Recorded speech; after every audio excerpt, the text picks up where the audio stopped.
कारगिल की उन पहाड़ियों में वो जांबाज बिना जूतों के ही दुश्मनों के बंकर में चला गया था। ये कहानी एक ऐसे ही नागा जांबाज की है। नागालैंड के हेड हंटर्स जब युद्ध में विजयी होते थे तो अपने दुश्मनों के सिर धड़ से अलग कर एक ट्रॉफी की तरह अपने गांव वापस लाते थे। हेड हंटर्स के एक छोटे से कबीले के एक छोटे से घर में एक ऐसे शेर का जन्म हुआ जिससे मुकाबला करने पर दुश्मन को भी फक्र हुआ होगा। ये कहानी है निखे जाकू कैंगरूस की, जिन्हें उनकी पलटन नींबू साहब कहती थी। कैंगरूस 2 राजपुताना राइफल्स घातक प्लाटून के कमांडर थे। घातक प्लाटून में वे 200 जांबाज होते थे जो शारीरिक रूप से बेहद फिट और मजबूत इरादों वाले होते थे। यह साल था 1999 का। कारगिल में जंग छिड़ गई थी। दुश्मन ऊपर आकर ललकार रहा था। कैंगरूस को उनके कमांडर ने एक टारगेट दिया। ये टारगेट था 16,000 फीट ऊंची द्रास सेक्टर में एक पहाड़ी थी जिसे क्लेप ब्लैक रॉक नाम दिया था। इसी पहाड़ी पर पाकिस्तान की एक मशीन गन वाली पोस्ट मौजूद थी, जिसकी वजह से हमारी फौज को लगातार नुकसान हो रहा था।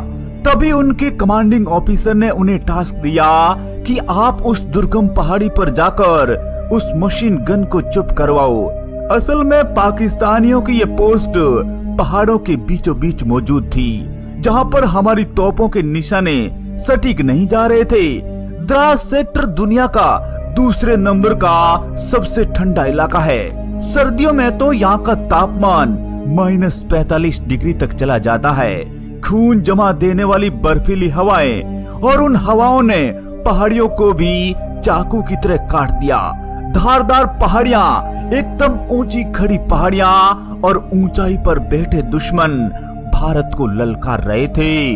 तभी 2 राजपुताना राइफल्स की घातक प्लाटून एक मिशन के लिए कूच करती है, जिसका कमांडर कैंगरूस बनाया गया। अब सेना के जवान दुश्मन की जान लेने के लिए और खुद की जान देने के लिए तैयार थे। माथे पर कफन बांधकर दुश्मनों का सामना करने चल पड़े थे। एक भयानक पहाड़ी पर चढ़ना इतना आसान नहीं होता है। ऊपर भी मौत इंतजार कर रही थी और नीचे इतना गहरा गड्ढा था, अगर गिर जाते तो फिर वहाँ भी मौत ही नसीब होती। 28 जून 1999 की वो काली रात, मौसम बेहद ही खराब, साए साए करके हवा चल रही थी। उस चिकनी पहाड़ी पर चढ़ना इतना आसान नहीं था। जहाँ भी हाथ रख रहे थे पत्थर सरक कर नीचे आ रहे थे। इंच इंच करके हमारी कमांडो प्लाटून उस पहाड़ी के ऊपर चढ़ने लगी। भारी भरकम सामानों से लदी हुई सेना आज दुश्मन का काम तमाम करने के लिए तैयार थी।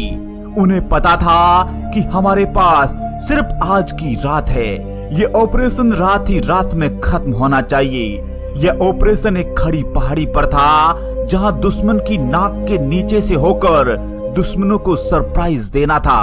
जैसे जैसे पलटन आगे बढ़ रही थी, चट्टानों का आकार भयानक होता जा रहा था।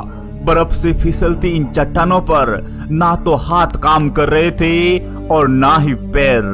कैप्टन कैंगरूस उन्हीं चट्टानों में रस्सियों का फंदा डालते डालते अपनी टीम को लीड कर रहे थे।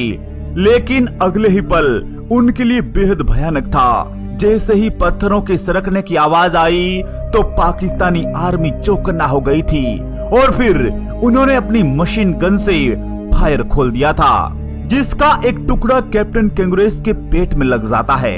कैप्टन की आंतें बाहर आ गई और खून बहने लगा। कैप्टन अपने साथियों में नींबू साहब के नाम से चर्चित थे। तभी उनके एक साथी ने कहा, नींबू साहब, आपके पेट से खून बह रहा है। इस बहादुर का जवाब भी अजीब था। चिंता नहीं, आप अपने मिशन पर ध्यान दीजिए। मैं अपना बेल्ट जरा कसकर बांध लेता हूँ ताकि खून तो अपने आप ही रुक जाएगा। उस बहते हुए खून से कैप्टन को कोई फर्क नहीं पड़ा था। उसके बाद भी वे अपनी टीम का हौसला बढ़ाते रहे और लगातार उन खड़ी चट्टान पर चढ़ते रहे। टारगेट यह था कि पहले एक जांबाज को ऊपर चढ़कर रस्सी बांधनी थी और फिर उसी रस्सी के सहारे उस प्लाटून को भी ऊपर चढ़ना था। कैप्टन कैंगरूस ने आगे बढ़कर इस काम की जिम्मेदारी ली। एक कंधे पर रॉकेट लॉन्चर था तो दूसरे कंधे पर असॉल्ट राइफल। उन बर्फीली चट्टानों में कैप्टन कैंगुरेस ने अपने नाखूनों को बर्फ में फंसाकर अपनी चढ़ाई जारी रखी, लेकिन तभी उनके सामने एक मुश्किल आ जाती है। असल में चट्टान तो एकदम सपाट थी, जहाँ पर पकड़ने के लिए कहीं कोई होल्ड भी नहीं था। ये चोटी 16,000 फीट की ऊंचाई पर थी, ऊपर से बर्फ की भयानक फिसलन। फिर भी कैप्टन कैंगुरेस ने आइस एक्स की मदद से किसी तरह उस रस्सी को फंसाया। एक रस्सी से लटकता हुआ हिंदुस्तानी जांबाज नीचे देखा, एकदम गहरी खाई और ऊपर से पाकिस्तानी डटकर जमे हुए थे।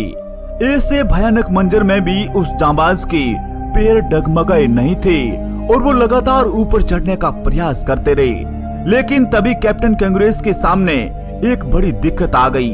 असल में ऊपर चढ़ने के लिए पैर फंसाने के लिए कोई जगह उन्हें नहीं मिल रही थी, क्योंकि हर तरफ बर्फ ही बर्फ नजर आ रहा था। इस मुश्किल राह में भी उन्हें किसी आइडिया का इंतजार था। फिर कैप्टन कैंगुरेस ने वो किया जो आप और मैं सोच भी नहीं सकते। शायद कैंगरूस को अपने नागालैंड का वो गांव याद आया होगा, जब बचपन के दौर में अपने दोस्तों के साथ किसी चिकने पेड़ पर चढ़ने का प्रयास किया होगा। कैप्टन कैंगुरेस ने उस सुन करने वाली ठंड में यानी -10 डिग्री टेम्परेचर पर अपने जूतों को निकाल कर फेंक दिए। हार्ड कंपाने वाली उस ठंड में जीना मुश्किल हो रहा था और ऊपर से ऑक्सीजन लेवल अपने सबसे निचले स्तर पर था। कैप्टन जानते थे नंगे पैर बर्फ में आसानी से फंस जाते हैं और फिर चढ़ने में आसानी रहती है, लेकिन उन्होंने यह नहीं सोचा कि अपने उस पैर का क्या होगा। लेकिन उन्हें तो बस अपने तिरंगे की फिक्र थी। उनकी नजर तो दुश्मनों की उस मशीन गन पर थी जो अपने साथियों पर तांडव कर रही थी। क्या इंसान था वो, क्या हिम्मत थी उसकी। आखिर उनकी मेहनत रंग लाई। नंगे हाथ पैरों से उस बर्फ पर ग्रिप बनाते रहे और आगे बढ़कर रस्सी बांधते रहे और उसी सहारे उनकी पलटन ऊपर पहुंच जाती है। जैसे ही पलटन ऊपर पहुंची तो पाकिस्तानियों में हड़कंप मच गया था। चारों तरफ भगदड़ थी। एक ही आवाज आ रही थी, इंडियन आर्मी आ गई, इंडियन आर्मी आ गई। इसी बौखलाहट में उन्होंने अपनी मशीन गन का फायर खोल दिया था। कैप्टन कैंगुरेस सबसे आगे थे, जिनके हाथों के नाखून सिल चुके थे, पैरों के अंगूठों से खून बह रहा था। और फिर कैप्टन ने अपने रॉकेट लॉन्चर से निशाना लगाना शुरू कर दिया। एक नहीं, दुश्मनों के 7 बंकरों को उजाड़ कर रख दिया। इस दौरान कोई गोली कैप्टन का सीना चीर रही थी तो कोई गोली उनके कंधे को भेद रही थी। वो लहूलुहान था, फिर भी लड़ रहा था। और फिर घबराए पाकिस्तानियों ने अपनी मशीन गन का पूरा फायर कैप्टन की तरफ खोल दिया। वो मंजर बड़ा ही भयानक था। कैप्टन का शरीर उछलकर नीचे गहरी खाई में जा गिरा। अब तक कैप्टन की पूरी पलटन भी ऊपर आ चुकी थी और पाकिस्तानियों में खलबली मचा दी थी, लेकिन कैप्टन नीचे गहरी खाई में थे। इस पलटन ने ऐसा खूनी खेल खेला कि दुश्मनों के छक्के छुड़ा दिए थे और फिर शान से तिरंगा वहीं पर लहरा दिया था।